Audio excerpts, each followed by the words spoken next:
नमस्कार दोस्तों, हरियाणा की जनता ने अपना फैसला सुना दिया है और एक बार फिर बीजेपी की सरकार बनी है। एग्जिट पोल्स के सारे आकलन गलत साबित हुए हैं, लेकिन दोस्तों हर किसी के मन में ये सवाल है कि आखिर जिस कांग्रेस की हवा दिख रही थी, जिस कांग्रेस की सरकार नजर आ रही थी, वो बहुमत से दूर कैसे रही।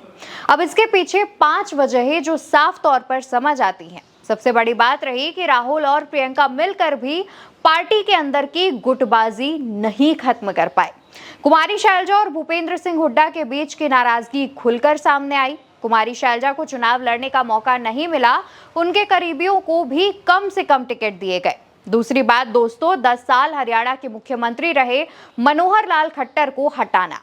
बीजेपी ये भाप गई थी कि मनोहर लाल खट्टर से नाराजगी है, इसलिए उसने चुनावी साल में मनोहर लाल खट्टर को हटाकर नायब सैनी को सीएम बनाया। यानी बीजेपी का ओबीसी कार्ड कारगर निकला। बीजेपी ने ऐसा करके 10 साल की एंटी एकम्बेंसी खत्म करने की कोशिश की। इससे जाट वर्सेस नॉन जाट का नैरेटिव तो सेट हुआ ही, साथ ही नायब सैनी को सीएम बनाकर ओबीसी को भी साथ ले लिया। कांग्रेस इसे समझ नहीं पाई, उसे लगा कि नाराजगी सरकार से तो है ही, लेकिन वो यहाँ गच्चा खा गई। लोकसभा चुनाव में 5 सीटों पर जीतने वाली कांग्रेस ओवर कॉन्फिडेंस में दिखी। कांग्रेस को लगा कि 2024 लोकसभा चुनाव की तरह इस चुनाव में भी संविधान के भरोसे थी, लेकिन उसकी इस उम्मीद पर भी पानी फिर गया। कांग्रेस के कई नेता अपनी ही सीटों तक सीमित रह गए। अशोक तंवर की वापसी भी कुछ खास कमाल नहीं कर पाई और बाकी दलों से आए लोगों को ज्वाइन कराने का जो मामला था, वो भी कुछ सीटों पर कांग्रेस के लिए नुकसानदायक रहा। साथ ही साथ कांग्रेस ने अलायंस में अपने सहयोगियों को साथ लेने की कोशिशें अगर की होती तो शायद परिणाम कुछ और होते। कांग्रेस के लिए पहलवानों और किसानों का मुद्दा भी फायदेमंद साबित नहीं हुआ। बीजेपी ने खर्ची पर्ची के जरिए भूपेंद्र हुड्डा को जमकर घेरा।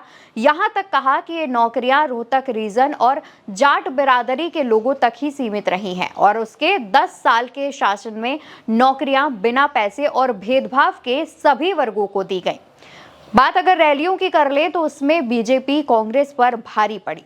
कांग्रेस ने केवल 70 सभाएं की, जिसमें से 4 रैलियां और 2 रोड शो खुद राहुल गांधी ने किए थे, लेकिन बीजेपी ने करीब 150 रैलियां की।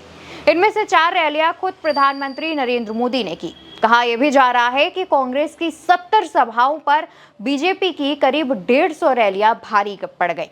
तो फिलहाल कुछ ये 5 बड़ी वजह जो निकलकर सामने आ रही है। कहा जा रहा है कि अगर कांग्रेस ने इन वजहों पर ध्यान दिया होता तो शायद हरियाणा का इस बार जो रिजल्ट सामने आया है वो कुछ और होता। लेकिन इस पर आपकी क्या राय है, कमेंट बॉक्स में जरूर बताएं।